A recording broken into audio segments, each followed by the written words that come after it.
안녕하세요. 안녕하세요. 오늘은 봄을 재촉하는 봄비가 내리는 저녁 시간입니다. 여러분과 함께하는 이 시간이 저에게도 너무 큰 기쁨이 되어집니다. 우리가 지난주 살펴왔던 창조 문화 명령에 담긴 DNA. 그래서 인간은 왜 존재하는가? 인간의 존재의 의의는 하나님의 영광이다. 그 하나님의 영광이라는 것은 우리가 그냥 하나님은 영광과 찬송을 받으실 분이기 때문에 우리는 하나님을 영광 돌리는 그냥 소모품, 수단에 머무는 것이 아니라 그 하나님의 속성과 성품이 내 안에, 내 존재와 삶 가운데 리프렉트, 반영되어 나타날 때 우리가 그 하나님의 하나님 되심을, 그분의 뜻을 드러내는 것으로 하나님을 영광해 내는 데 있다라고 하는 거예요. 그렇기 때문에 여러분, 우리가 하나님의 영광을 위해 산다라고 하는 것이 단순히 우리가 수단이나 소모품 같은 그런 정도의 것을 이야기하는 것이 아니라 그 하나님의 속성과 성품이 내 안에 투영되고 반영되어 하나님의 하나님 되심을, 그리고 그 하나님의 뜻을 드러내어 하나님을 영광해 낸다라는 것 속에 우리 인간의 삶의 고귀함이 있는 줄 믿습니다. 그래서 나를 나 그대로 사랑하는 거예요. 내가 나의 존재를 그대로 기뻐하는 거예요. 그래서 내가 가장 나다워지는 것을 하나님의 영광이라고 말하는 거예요. 지난주도 이야기했던 것처럼 화가가 자기가 그린 작품, 자기가 의도한 대로 그 작품이 잘 그려지면 그 작품이 화가의 영광인 것처럼 내가 가장 나다워지는 거예요. 하나님이 나를 이 땅에 창조하신 그대로 하나님의 속성과 성품이 내 안에 투영되어 내가 가장 나다워지는 삶을 살아가는 것을 성경은 하나님의 영광이라고 말씀하고 있습니다. 또 두 번째는 인간의 이 창조 문화 명령에 담긴 DNA로서 두 번째는 인간은 사회성을 갖는다는 거예요. 성부, 성자, 성령 삼위일체 되신 하나님도 삼위, 사회성을 갖고 계시는 공동체를 거하시는 것처럼 하나님은 인간도 더불어 살아가도록 만드셨고요. 그 삼위 하나님은 사랑이라, 그래서 그 하나님의 사랑으로 완벽한 하모니를, 그리고 하나됨을 이루신 것처럼 하나님은 아담 한 사람만 독처하는 것을 좋게 여기지 아니하시고 돕는 배필 하와를 만드시고, 그리고 인간도 결혼이라는 제도를 통해서 한 몸이 되게 하시는 거예요. 그러니까 하나님이 삼위로 계시며 일체로 있는 것처럼 인간도 더불어 살면서 하나됨을 이루라고 말씀하시는 거예요. 이것이 하나님의 창조의 원리인 것입니다. 그리고 인간의 이 노동, 우리가 일을 하는 건 하나님은 우리를 땅을 다스리고 정복하고 번성하여 땅에 충만하라, 하나님은 우리를 대리 통치자로 세우셨습니다. 그래서 우리는 노동을 통해서 하나님을 예배하고 그 노동을 통해서, 일을 통해서 우리는 하나님의 뜻을 이뤄내며 이 땅을 살아가는 거예요. 그런데 이런 인간의 삶에 죄가 들어왔어요. 죄로 타락한 이 세상에서는 내가 하나님을 영광해 내야 되는데 나를 나 그대로 기뻐하고 사랑으로 받아들였는데 나를 그대로 기뻐하지 않는 거예요. 나를 그대로 사랑하지 못하고 나를 수용하지 못하는 거예요. 나를 용납하지 못해요. 왜 그래요? 죄로 말미암은 이 세상의 만몬의 갇힘, 이 세상의 힘의 논리 속에서 내 외모가 다른 사람보다 열등하다든지, 내 스펙이 떨어진다든지, 돈이 없다든지, 나는 인맥이나 내세울 만한 어떤 그런 사람과의 관계들이 적다든지, 내가 사회적인 포지션이 낮다든지, 여러 가지 이런 만몬의 가치, 만몬의 이런 힘의 논리로 자기 자신을 있는 그대로 기뻐하고 수용하고 용납하지는 못하고 나는 열등하다, 우월하다 라고 생각하는 것들이죠. 이게 죄로 인한 타락한 이 세상에 우리에게 온 아픔, 깨어진 관계들이죠. 뿐만 아니라 우리는 더불어 하나됨을 이루며 우리가 공동체로 살아가야 되는데 죄가 들어오는 것으로 이기적인 욕심은 이 공동체를 파괴시키는 거예요. 그래서 우리가 때로는 가정 속에서도 뭐 이혼하고 싶으신 분들이 다 이혼하기 원해서 하신 분들은 없잖아요. 때로는 우리의 인간의 연약함이, 때로는 우리 이 자기중심적이고 인간의 그 욕심이 공동체를 파괴하는 거예요. 가정을 파괴하고 우리의 회사나 교회 공동체의 문화를 파괴시키고 민족 공동체를 파괴시키는 것들이죠. 그리고 오늘 우리는 대리 통치자로서 이 땅을 살아가는 삶으로 우리가 선한 청직으로 살아가야 되는데, 죄가 들어오니까 자꾸 내가 주인 노릇하고 내가 왕 노릇하게 되어지는 거죠. 이렇게 내가 주인 노릇하고 내가 왕 노릇하면 내 것이라고 움켜잡으니까 하나님의 그 선한 청지기로서 대리 통치자의 역할보다는 먹고 살아야 되는 생계수단이나 내가 출세하고 성공해야 되는 입신양명에 매이는 이런 면 속에서 인간의 진정한 삶의 이유를 잃어버리게 되는 것이죠. 그런데 예수님께서 이 땅에 오셔서 우리의 죄를 위해서 죽으시고 부활하심으로 말미암아 이 창조 문화 명령을 다시 회복하시는 거예요. 하나님의 나라를 성취시키시는 거예요. 하나님의 왕이 되어 다스리는 그 나라, 하나님이 창조하신 그 의도가 다시 회복되어지는 것, 이것이 예수님의 구속사건이죠. 그래서 예수님이 이 땅에 오심은 하나님의 언약의 성취예요. 아브라함에게 약속하셨던 이 언약의 성취자로서 예수님이 이 땅에 오셔서 인간의 이 모든 죄의 문제, 이 타락한 모든 문화의 모든 문제들을 예수님이 십자가에서 해결하시고 그가 부활하심으로 말미암아 이제 하나님이 왕이 되어서 다스리는 그 나라를 도래시키는 거예요. 하나님의 나라가 이 땅에 임했습니다.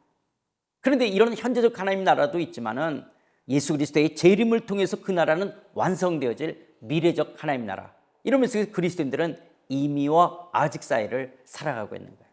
이런 이미와 아직, 하나님의 나라는 이미 우리 가운데 임했지만 아직 예수님의 재림으로 아직 완성되어지지 않는 이 이미와 아직 속에 예수님께서 우리에게 주신 명령을 우리는 지상 대명령, 그레이트 커미션이라고 하는 이 선교 명령이 우리에게 주어져 있습니다.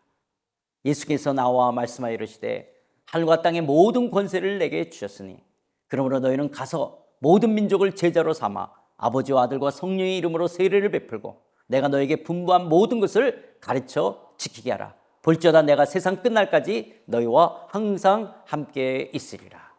하늘과 땅의 모든 권세를 가지신 하나님께서 우리에게 말씀하시는 것입니다. 세상 끝날까지 우리와 늘 동행하시겠다고, 함께 하시겠다고, 떠나지도 버리지도 아니하시고 우리가 늘 임마누엘로 함께 하시겠다는 그분이 오늘 우리에게 말씀하시는 명령이 뭐냐? 가서 제자를 삼으라는 거예요. 그리고 아버지와 아들과 성령 이름으로 세례를, 침례를 베풀고 아버지께서 분배한 모든 것을, 예수님께서 우리에게 말씀하신, 가르치신 것을, 분부하신 것을 가르쳐 지키게 하라고 말씀하고 있습니다. 이것이 예수님이 우리에게 주신 지상 대명령, 선교 명령입니다. 그래서 예수님께서 또 이렇게 말씀하시는 거 여러분 잘 아시죠? 아버지께서 나를 보내신 것 같이 나도 너희를 보내노라. 예수님이 이 땅에 아버지께서 보내셔서 이 땅에 오신 것처럼 오늘도 주님께서 우리를 보내고 계시는 것이죠. 또 사도행전 1장 8절에서도 오직 성령이 너에게 임하시면 너희가 권능을 받고 예루살렘과 온 유다와 사마리아와 땅까지 이르러 내 증인이 될 것을 말씀하고 있습니다. 그래서 여러분, 우리가 그리스도인으로 산다, 우리가 크리스찬이 됐다라고 하는 것은 하나님의 자녀로서의 삶을 말하는 거예요. 예수님의 이 구속사건, 이 땅에 오셔서 예수님께서 공생애를 거쳐 이제 십자가에서 우리의 죄를 대신 짊어져 주시고 죽으시고 부활하시고 승천하신 그 예수님의 구속사건 속에서 그리스도인으로 살아간다는 것은 하나님의 자녀로서의 삶을 살아가는 거예요. 너에게 아버지가 되고 너는 내게 자녀가 되리라 말씀하신 것처럼 우리는 하나님의 영광스러운 아들, 딸들입니다. 그래서 이미와 아직 속에 우리는 하나님의 영광스러운 아들, 딸로 이 땅을 살아가는 것이죠. 하나님의 백성으로 하나님을 아바 아버지라고 부를 수 있는 거, 이게 얼마나 큰 특권입니까? 창조주 하나님을 아버지라고 부를 수 있다. 와. 근데 사실 우리가 이 세상 나라를 바라보고 만몬의 가치 속에 있으면 육신의 부모님을 바라보고 왜 나는 이런 집에 태어났을까? 또 자기 친구들 가운데 또 그렇게 화려한 그런 인맥이나 또 사회적 권력을 갖고 있는 분들의 그런 자제분들하고 친구가 되신 분들은 왜 나는 정말 우리 부모님, 이런 부모님 밑에서 태어났는지를 열등하게 생각하는 것. 그러나 여러분, 하늘과 땅을 창조하신 하나님을 우리가 아버지라고, 아빠라고 부를 수 있는 거 얼마나 놀라운 큰 축복입니까? 또한 우리는 그리스도인이라는 것은 이 예수님의 구속 사건을 통해서 거듭난 그리스도인이라고 하는 것은 하나님 나라의 백성다운 삶을 살아가는 거예요. 너희를 부르사 자기 나라와 영광에 이르게 하시는 하나님께 합당히 행하게 하려 합니다. 사도 바울이요, 데살로니가 성도들을 마치 아버지가 자식을 양육하듯이 훈계하고 권면했던 이유가 뭐냐? 너희를 부르신 그 하나님 나라와 영광에 이르게 하신 하나님께 합당하게 살아가도록 하기 위해서 너희를 양육했다라는 거예요. 그래서 오늘 그리스도인의 삶은 하나님 나라 백성다운 삶을 이 땅에 살아가는 거예요. 그러니까 여러분, 우리가 신앙생활한다, 하나님의 자녀로서의 삶을 살아가는 것이요, 하나님의 백성으로 삶을 살아가는 것, 이걸 우리가 신앙생활한다라고 하는 것이죠. 또 그리스도인은 예수 그리스도를 드러내고 나타내는 삶을 살아가는 자들입니다. 거듭난 사람들은 내가 그리스도와 함께 죽었고 이제 내 안에 그리스도가 살기에 그리스도를 드러내고 나타나는 삶이 내 인생의 삶을 통해서 표현되어지는 것들이에요. 우리의 생각하는 거, 우리의 행동하고 결정하는 거, 우리의 삶의 모든 것을 통해서 예수를 존귀하게 드러내는 것이죠. 그래서 사도 바울이 골로새서 1장 26, 27절에 보면 이 비밀은 만세와 만대로부터 감춰졌던 것인데 이제는 그의 성도들에게 나타났고 하나님이 그들로 하여금 이 비밀의 영광이 이방인 가운데 얼마나 풍성한지를 알게 하려 하심이니라. 이 비밀은 너희 안에 계신 그리스도니시니 곧 영광의 소망이라. 우리 안에 계신 그 예수님을 이방인 가운데 얼마나 풍성한지를, 그 이 비밀의 영광이 얼마나 풍성한지를 알게 하는 것. 그러니까 여러분, 내 삶을 통해서 아직 주님을 알지 못하는 사람들에게 그 예수 그리스도의 풍성함을, 그 비밀 되신 예수님을 드러내고 나타내는 삶을 살아가는 것이 그리스도인의 삶인 것이죠. 그러면서 더 나아가 그리스도인의 삶, 크리스천의 삶은 그런 하나님의 사랑을 선포하는 삶을 살아가는 거예요. 나를 창조하실 뿐만 아니라 예수 그리스도 안에서 나의 죄 문제를 해결하시고 하나님을 아바 아버지로, 하나님의 영광스러운 백성으로 그의 통치와 다스림을 받으며 예수 그리스도를 존귀히 드러내는 삶을 살아가도록 하신 이 하나님의 사랑을 선포하는 삶, 이게 우리의 신앙생활이고 크리스천의 삶인 것이죠. 우리가 잘 아는 베드로전서 2장 9절에서도 너희는 택하신 족속이요 왕같은 제사장들이요 거룩한 나라요 그의 소유가 된 백성이니 이는 너희를 어두운 데서 불러내어 그의 기이한 빛에 들어가신 이의 아름다운 덕을 선포하게 하려 하십니다. 여러분, 우리가 하나님의 이 택하신 족속이 되고 왕같은 제사장이 됐고 거룩한 나라의 백성, 그의 소유가 된 백성이 된 이유가 뭐냐? 그 하나님의 기이한 빛, 이 하나님의 이 영광스러운 이 영생의 이 빛으로 들어가 계신 그 하나님의 사랑을 선포하는 것, 선포하기 위하심이라고 말씀하고 있는 거예요. 그렇다면 여러분, 우리가 그리스도인의 이 사랑을, 그리스도인으로서 이 하나님의 사랑을 어떻게 선포하게 되어지는가? 그 하나님의 사랑을 우리가 하나님의 아들, 딸로서, 하나님의 백성으로서, 그리고 예수 그리스도를 드러내는 것을 통한 이 하나님의 사랑을 어떻게 나타내느냐? 먼저는 착한 행실을 통해서 우리는 하나님의 사랑을 선포하게 되어지는 것이죠. 왜 내가 이렇게 살아가는지, 왜 나는 이렇게 선택하고 결정하는지, 나의 착한 행실을 통해서 우리 하나님께 영광을 돌리게 되어지는 거예요. 예수 안 믿는 사람들이 좋아하는 거 크리스찬들도 좋아하고, 예수 안 믿는 사람들이 싫어하는 거 크리스찬들도 싫어한다. 그러면 이 세상 사람들과 크리스찬이 다를 바가 없겠죠. 그런데 때로는 예수 안 믿는 사람들이 싫어하는 것을 기독교인들은 좋아하고, 또 그들이 좋아하는 것을 우리가 싫어할 수도 있는 거예요. 왜냐하면 우리는 삶의 가치관이 다르기 때문에 그렇지 않습니까?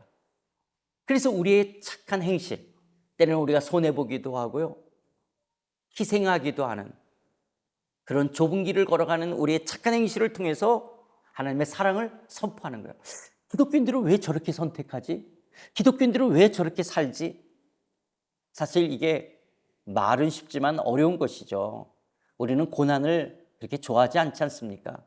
그러나 우리가 세상 나라와 다른 하나님의 나라의 영광스러운 백성은 그런 우리의 착한 행실을 통해서 하나님의 사랑을 선포하는 것들입니다. 또 우리가 착한 행실뿐만 아니라 말을 통해서도 우리는 하나님의 사랑을 선포하는 거예요. 여러분, 우리 한국 교회가 우리가 전도를 참 많이 하다가 요즘에는 전도가 좀 어렵게 되어지면서 이제 강조되어지는 게 뭐냐? 우리가 삶의 행실을 통해서는 크리스찬답지 못했기 때문에 넌 크리스찬들이 예수 안 믿는 사람들이 기독교인들을 보고 도리어 너나 잘해 이렇게 손가락질하게 됐다고 해가지고 우리의 삶을 굉장히 강조하게끔 되어졌습니다. 그런데 여러분, 삶을 통하여 하나님의 사랑을 선포하는 것 중요한 거 조금 전에도 말씀드렸지만, 또한 그럼에도 불구하고 여전히 우리는 입술로도 복음을 증거해야 됩니다. 그들이 믿지 아니하는 일을 어찌 부리요? 듣지도 못한 일을 어찌 믿으리요? 전파하는 자가 없이 어찌 들으리요? 보내심을 받지 아니하였으면 어찌 전파하리요?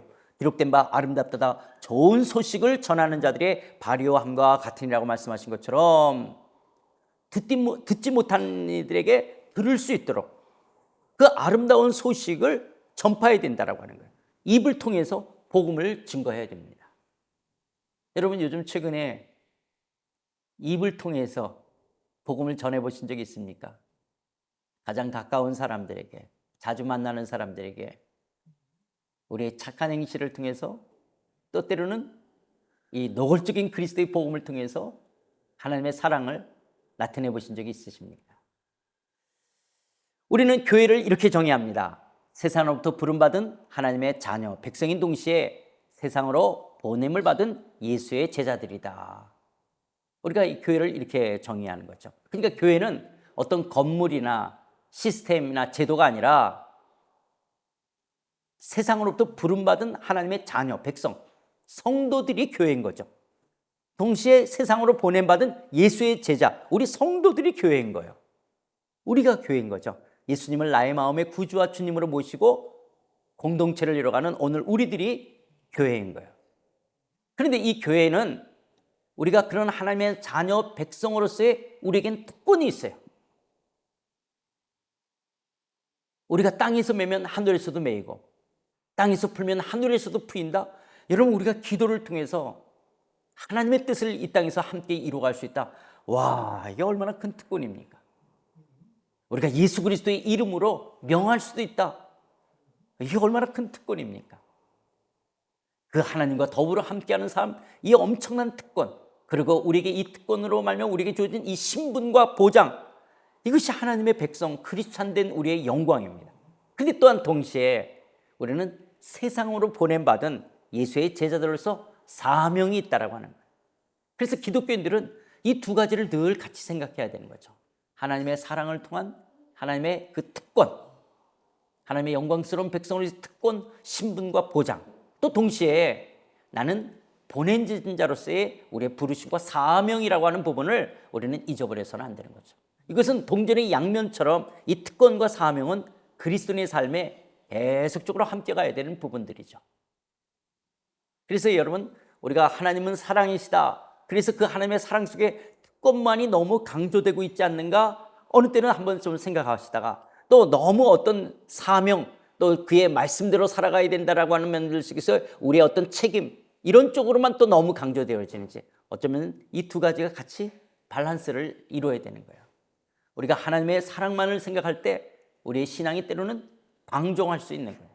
또 우리의 신앙을 너무 어떤 말씀으로 살아가고 순종하고 지키는 사명만을 생각할 때 너무 형식적이고 너무 메마를 수도 있는 거예요. 이 특권과 사명이 우리 가운데 같이 어우러져야 되죠. 마치 부모가 자녀를 키울 때도 이 두 가지가 함께 어우러져야 되는 것처럼 그렇습니다.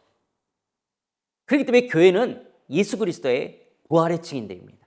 여러분, 거듭난 사람들, 하나님의 자녀 백성들, 예수 그리스도의 제자, 이 모든 그리스도인들은요, 예수님은 살아계십니다. 예수님은 살아나셨습니다. 죄와 사망의 권세를 깨뜨리고 살아계십니다. 저는 살아계신 예수님을 내 마음의 구주와 주님으로 인격적으로 모셔드리고 우리는 주님과 교제하는 자입니다. 오늘도 예수님은 시퍼렇게 살아계십니다.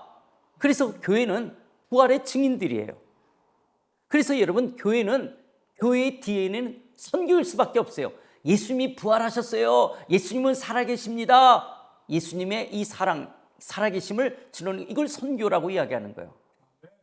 그래서 교회의 DNA는 존재론적으로 선교일 수밖에 없다라고 하는 거예요. 왜냐하면 거듭난 사람들은 다 예수님이 부활하셨다라고 고백하는 사람들이니까. 그리고 그 사람들이 교회잖아요. 그렇기 때문에 교회는 존재론적으로 선교인 거예요.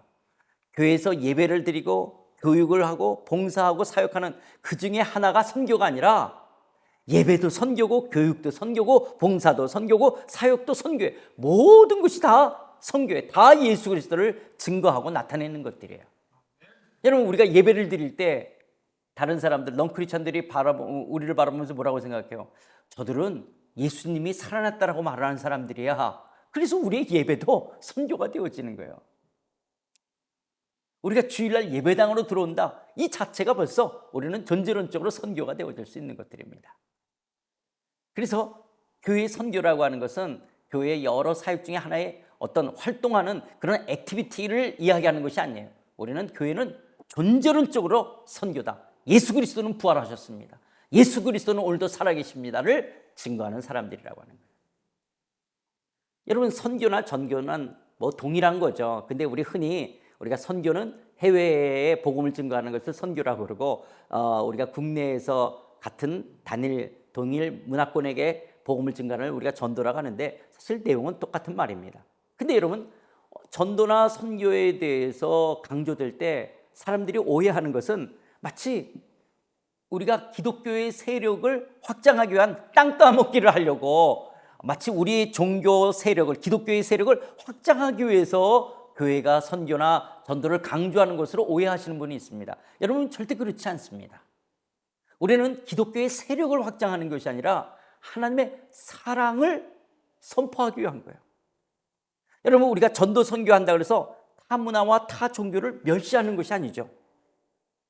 그들이 하나님의 사랑을 알지 못하기에, 그들이 참되신 하나님, 참되신 예수 그리스도의 이 구속의 사랑을 알지 못하기에 그들이 변질되어진 문화와 변질되어진 잘못된 종교 속에 있는 그들에게 우리 이 사랑을, 이 참된 생명의 진리를 그들에게 증거하는 것, 이걸 우리가 선교 전도라고 이야기하는 거예요.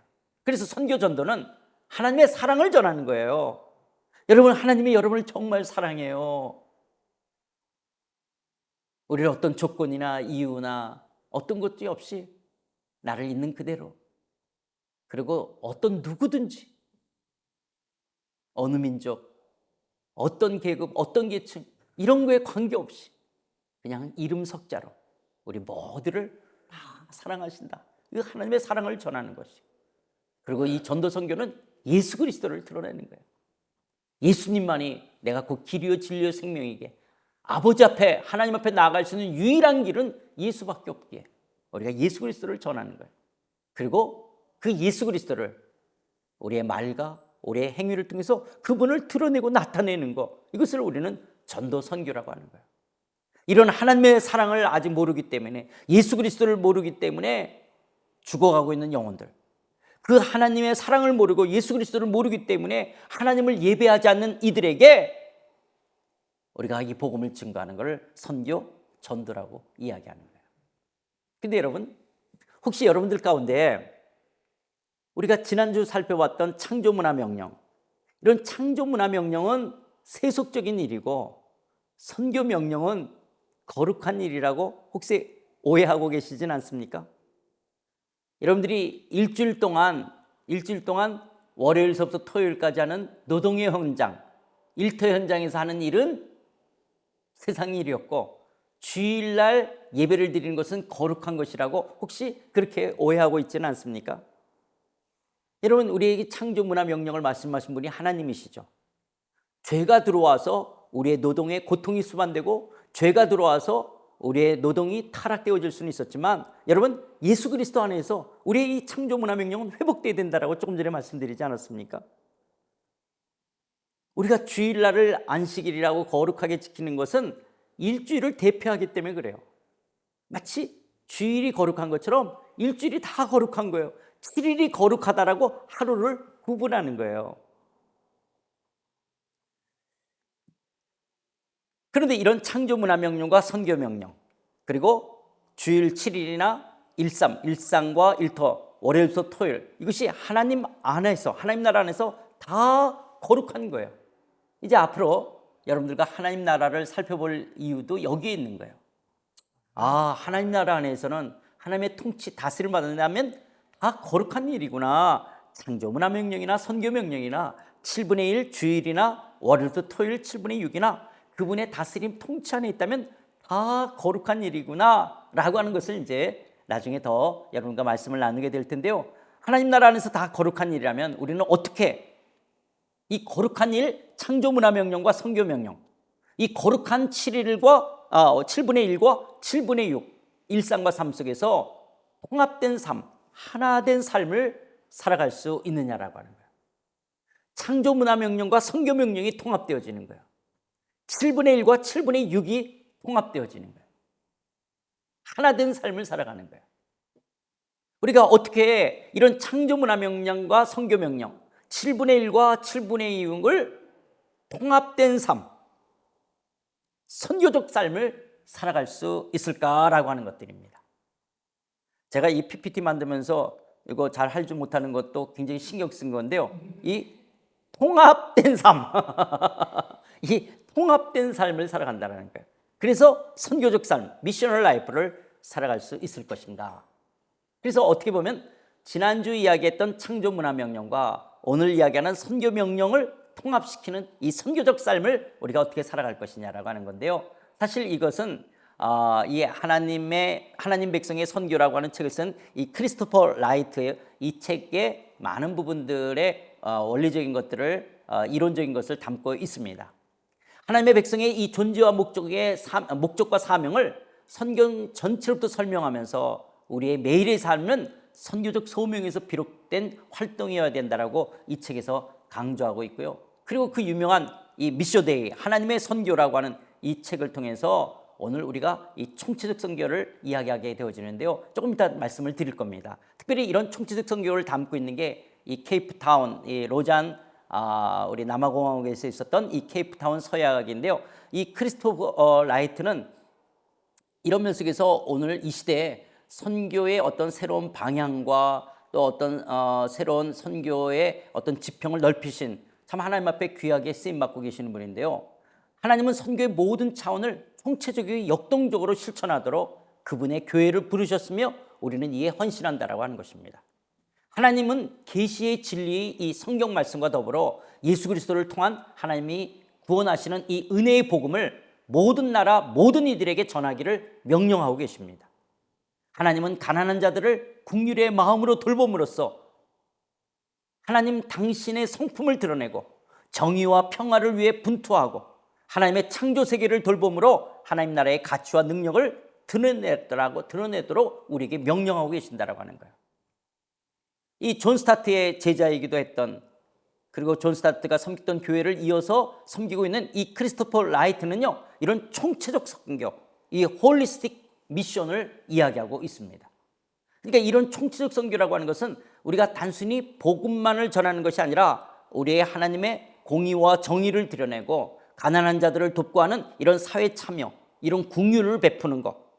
그래서 빵과 복음이 양분되거나 또 복음을 전하는 것이 더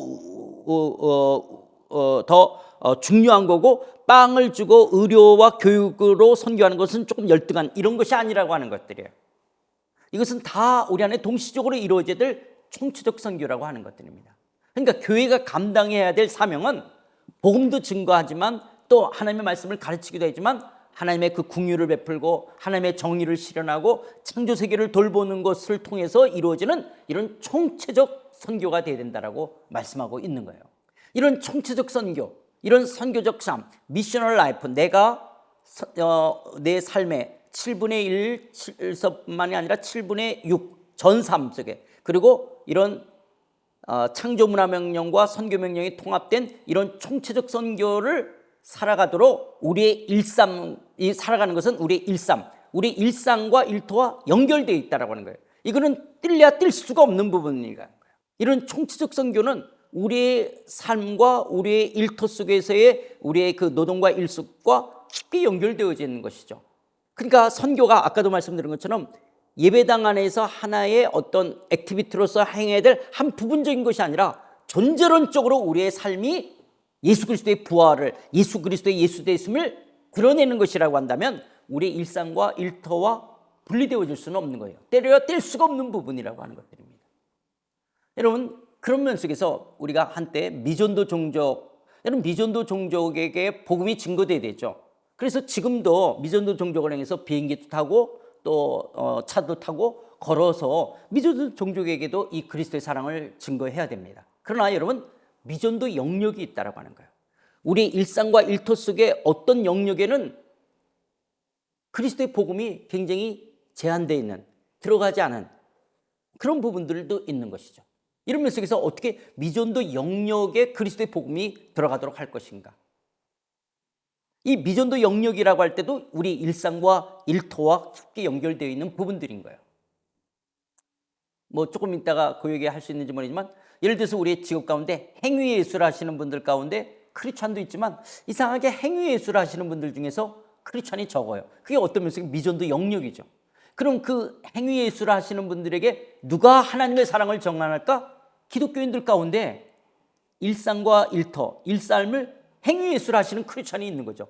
그 사람이 그 행위 예술의 영역 속에 선교사가 되는 거죠. 선교사가 된다라는 것이 우리가 어느 지역에 가서 어느 나라 가서 하는 그런 우리가 흔히 생각했던 풀타임으로서 하는 그런 것도 있을 수 있지만은 내 삶을 통한 선교적 삶을 사는 거예요. 미셔널 라이프를 살아가는 거예요. 행위 예술이라는 직업 속에서. 그래서 이런 총체적 선교, 이 홀리스틱 미션이라는 이 총체적 선교를 온 교회가 온전한 복음을 온 세계에 증거하기 위해서 우리의 일삼이라고 하는 우리의 직업군인 정치, 경제, 문화, 예술, 교육, 과학, 의료, 미디어, 스포츠, 환경, 기후 이런 영역들 속에 이런 그리스도의 복음들이 드러나도록 하는 것들이죠. 아마 이것을 보고 계신 여러분들이 어떤 직업군에 속해 있는지 모르겠지만 아마 여러분들이 이런 직업군들 속에서 어떻게 그리스도의 복음이 드러나도록 할 것이냐라는 거예요. 단순히 말과 행위만이 아니라 내 노동과 일의 창조 문화 명령 그 자체의 행위조차도 거룩한 것이라면 내가 정치라는 행위, 경제라는 행위, 문화라는 행위, 예술이라는 행위, 교육, 과학, 의료, 미디어, 스포츠, 환경, 기후에서 하는 우리의 일과 노동이라는 행위가 선교적이어야 된다라고 하는 거예요. 단순히 나의 이윤을 얻기 위한 하나의 수단으로만 살아가는 것이 아니라 그 노동 자체가 하나님의 대리 통치자로서 하나님의 사랑과 이웃 사랑을 드러내는 우리의 노동 일이 되어야 된다라고 하는 것이죠. 그래서 여러분, 우리는 이 일삼에서 우리의 일상과 일터에서 하나님의 하나님 되심을 드러내는 거예요. 예수 그리스도의 주 되심을 나타내는 거예요. 그리고 성경적인 가치에 따른 개혁과 변화를 실천하는 거예요. 여러분, 왜 이런 개혁과 변화를 실천해야 되냐? 세상 나라의 그런 가치가 우리 일삶 속에 깊게 들어와 있는 거예요. 이 타락한 이 세상 속에서. 그러나 우리는 예수 그리스도로 구원받은 자로서 우리의 일삶을 개혁하고 변화를 시켜가야 되는 것이죠. 그렇기 때문에 기독교인의 삶은 고난일 수밖에 없어요. 그런데 우리는 그냥 지나치게 돈 많이 벌어야 되고 지나치게 성공해야 된다는 것에 사로잡히게 되어지면 그리스도인을 통해서 개혁과 변화가 일어나기는 굉장히 어려울 수 있다고 하는 것이죠. 그것도 이제 언제 이야기 되겠지만요. 하나님은 우리에게 주시는 달란트가 있어요. 5달란트를 주실 수도 있고 10달란트도 있는 거예요. 5달란트 맡은 사람은 5달란트로서의 최선 열심히 사는 거고요. 10달란트를 받은 사람은 10달란트로서 최선 열심히 사는 거예요. 그런데 5달란트 가진 사람이 10달란트를 갖겠다. 그걸 때로는 야심, 야망이라고 말하기도 하는 거예요. 이건 우리가 나중에 언제 또 이야기할 기회가 있을 수 있는 건데요.